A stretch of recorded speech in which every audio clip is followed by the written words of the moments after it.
المكتب التعاوني للدعوة والإرشاد وتوعية الجاليات بمحافظة بدر.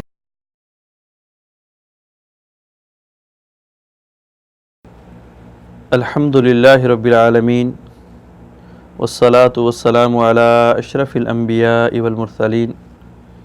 محترم سامعین کرام، اسلام کے بہت زیادہ شعار اور علامات ہیں، اور ان علامات میں ایک بہت بڑی علامت اذان ہے. اذان کسے کہتے ہیں؟ اذان کا مطلب کہ مخصوص وقت کی مخصوص نماز کے لیے لوگوں کے اندر منادی کرنا، لوگوں کے اندر اعلان کرنا، لوگوں کو خبر دینا. اور یہ اسلام کی ایک عظیم علامت ہے. آقا علیہ الصلاۃ والسلام جب جنگ کے لیے جاتے، غزوہ کے لیے جاتے، اور جس علاقے سے اذان کی آواز آتی تھی تو وہاں پہ نبی علیہ الصلاۃ والسلام حملہ نہیں کیا کرتے تھے. کیوں؟ اس لیے کہ چیز واضح اعلان تھی، واضح علامت تھی کہ اس علاقے کے اندر مسلمان آباد ہیں. جس طرح نبی علیہ الصلاۃ والسلام نے اس اذان کو ایک عظیم شعار مقرر کیا ہے، عظیم علامت قرار دیا ہے، اس طرح اس اذان کو کہنے والے کے لیے بھی نبی علیہ الصلاۃ والسلام نے مختلف قسم کے انعامات کا اعلان کیا ہے. آقا علیہ الصلاۃ والسلام نے فرمایا، ابن ماجہ کی روایت ہے کہ جو آدمی 12 سال مسلسل اذان دیتا ہے اس کے لیے جنت واجب ہو جاتی ہے. اور دوسری حدیث کے اندر نبی علیہ الصلاۃ والسلام نے فرمایا کہ جو آدمی دن کے اندر 5 اذانیں دیتا ہے، ہر اذان کے بدلے اس کے نامہ اعمال کے اندر 60 نیکیوں کا اضافہ کر دیا جاتا ہے، اور ہر اقامت کے بدلے اس کے نامہ اعمال کے اندر 30 نیکیوں کا اضافہ کر دیا جاتا ہے.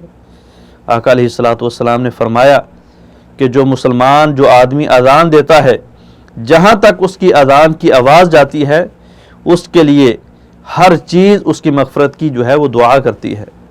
چاہے وہ چرند ہے، چاہے وہ پرند ہے، چاہے وہ جاندار ہے، بے جان ہے، قیامت والے دن وہ ساری کی ساری چیزیں اللہ کے ہاں اس شخص کے مومن ہونے کے بارے میں گواہی دیں گی. آقا علیہ الصلاۃ والسلام نے فرمایا کہ اگر تمہیں پتہ چل جائے کہ پہلی صف کے اندر نماز پڑھنے کا اور اذان دینے کا کیا فائدہ ہے، کیا ثواب ہے، تو تم کو یہ کام اگرچہ کرا ڈال کے بھی کرنا پڑے تو تم کرا ڈال کے یہ کام کرو. اور اسی طرح نبی علیہ الصلوۃ والسلام نے فرمایا کہ جو آدمی اذان کہتا ہے، قیامت والے دن اللہ رب العالمین اس کی گردن کو بلند فرما دیں گے.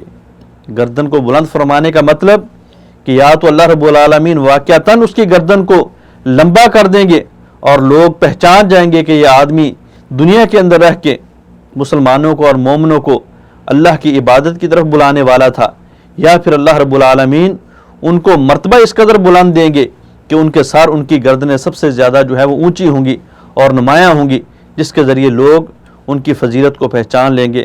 اللہ سے دعا ہے اللہ رب العالمین ہم کو بھی اس عظیم شعار کو اپنانے کی توفیق عطا فرمائے.